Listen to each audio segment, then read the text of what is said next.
Hello everyone, welcome to my channel Mithu's wanderlust kitchen.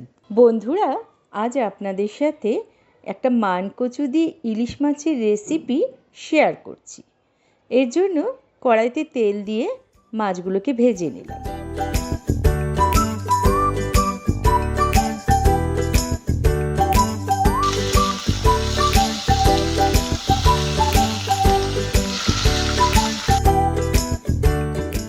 এবার কচুটাকে আমি ভাপিয়ে রেখে দিয়েছিলাম।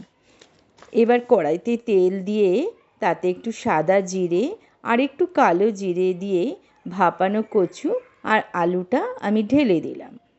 এবার একটু ভাজা হয়ে গেলে ওতে আমি একটু পেঁয়াজ বাটা, একটু কাঁচা লঙ্কা বাটা, একটু আদা বাটা ও একটু রসুন বাটা আর 2 চামচ টমেটো বাটা দিয়ে দিলাম।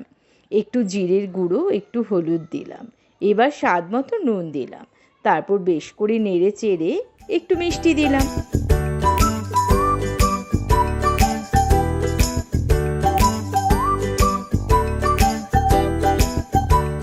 তারপর জল দিয়ে মাছগুলো দিয়ে দিলাম।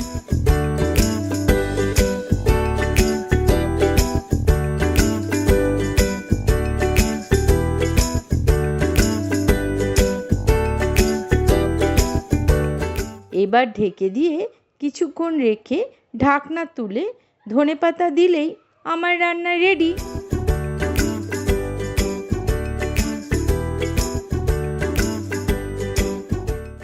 এবার গরম গরম ভাতের সঙ্গে ইলিশ মাছের রেসিপিটা খেতে যা লাগছে না, অসাধারণ।